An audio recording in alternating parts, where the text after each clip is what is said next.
Hello TYT Sports, it's me Josh Poino here with another WWE video. Today we are talking about SummerSlam. SummerSlam 2016 is officially in the books. One of the big four pay-per-views of the year is officially over, and where does that lead us?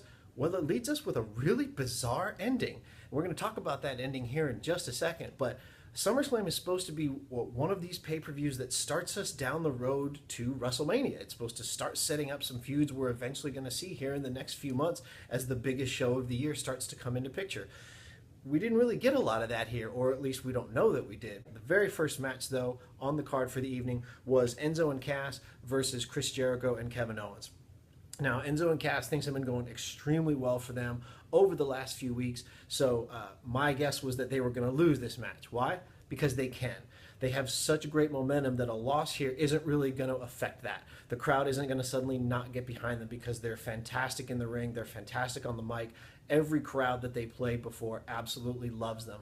Jericho and Kevin Owens are a recently formed heel tag team, so getting them a victory doesn't really do much for them one way or another, but it definitely helps Enzo and Cass in the revenge department. And sure enough, the team of Jericho ends up getting the victory, but Enzo and Cass will survive to fight another day, and that's perfectly fine. Next, we had the first women's match on the card, and that was Charlotte versus Sasha Banks. Now, I thought that Sasha was going to win. She was going to keep her title. So Sasha only got this belt not that long ago. Less than a month ago, she was crowned the WWE Women's Champion. So I figured there's no way they're going to have her drop the belt less than a month later to Charlotte. And I was wrong, because she ended up losing. Now, this match did have a really great spot. One in particular, Charlotte tried what looked like a razor's edge from the top rope to Sasha, and Sasha ended up reversing it, and it was a really nasty bump, and I give those women all the credit in the world. It was fantastic. It looked great. I did think it was a little bit weird that Sasha kept trying to get one over on Charlotte, and then Charlotte would just roll out of it. She would just find a way to escape, and eventually Sasha Banks had her in the bank statement. Charlotte ended up rolling over to pin her shoulders down, and she got the win. Still think it's a little bit puzzling. However, there may be a reason to this. There's a method to the madness here. According to more internet rumors, things like that, Sasha is not booked to perform again until the 23rd of September. She's taking a hiatus off. She's not been suspended or fined or anything like that. She's just taking some time off for rest or recuperation. Next, we had The Miz versus Apollo Crews. This was a really short matchup. It wasn't one that got a lot of build-up. Apollo Crews was named as the #1 contender not long after the draft. There wasn't a lot of big back and forth between the two men.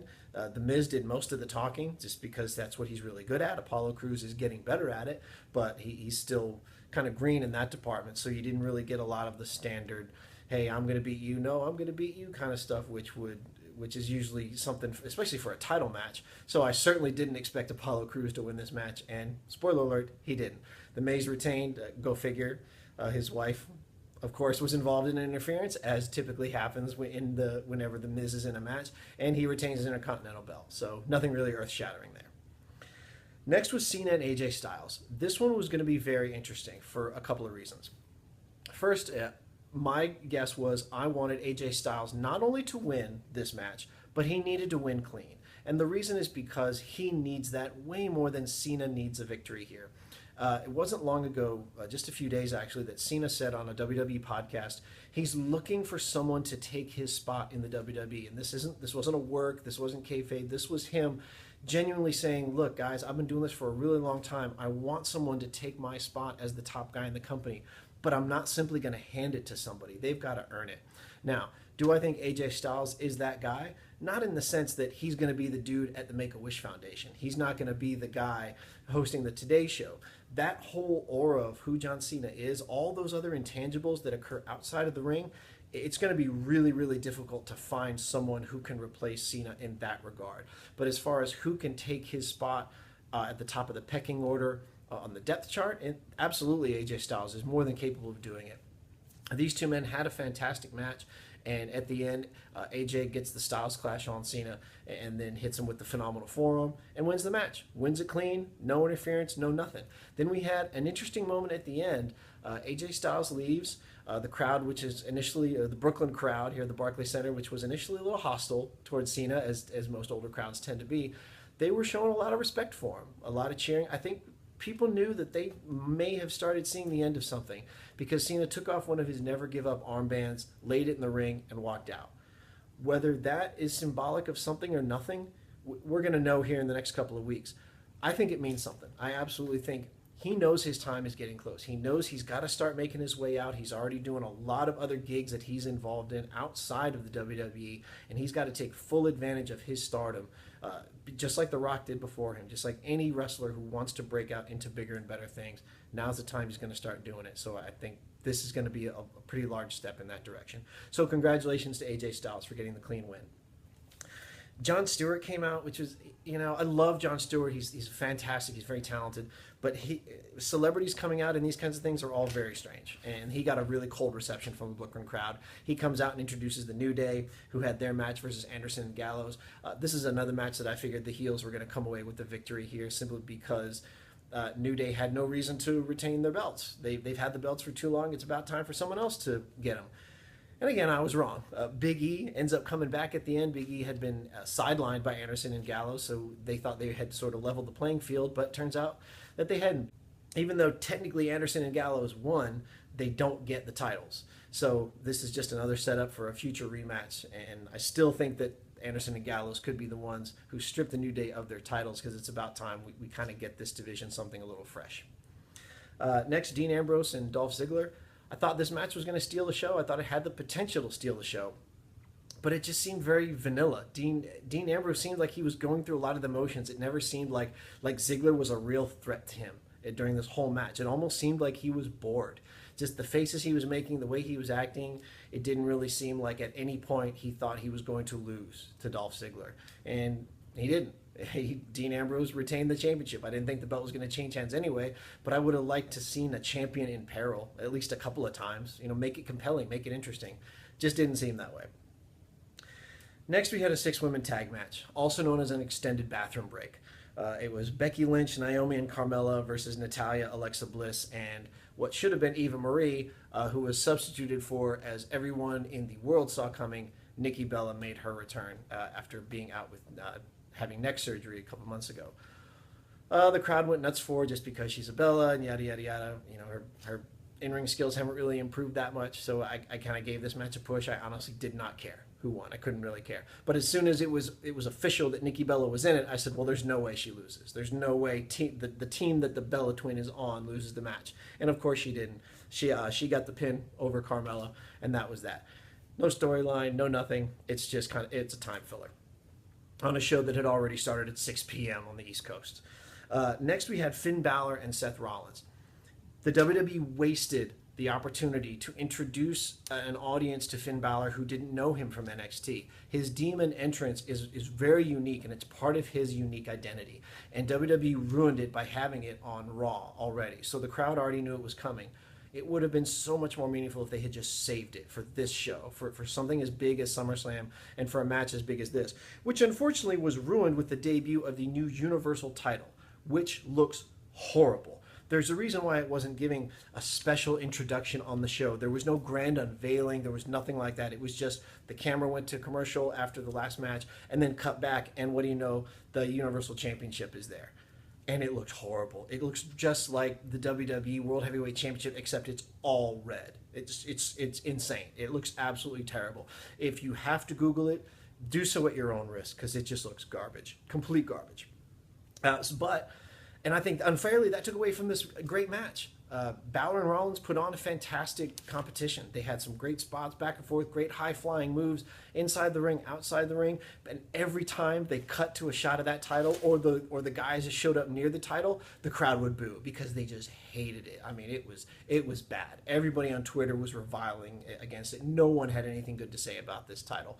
So I don't know if WWE's going to take that to heart and actually do something about it, but it just doesn't look like it. They're probably going to run with it, and we're going to be forced to look at this awful sacco of a trophy for a while.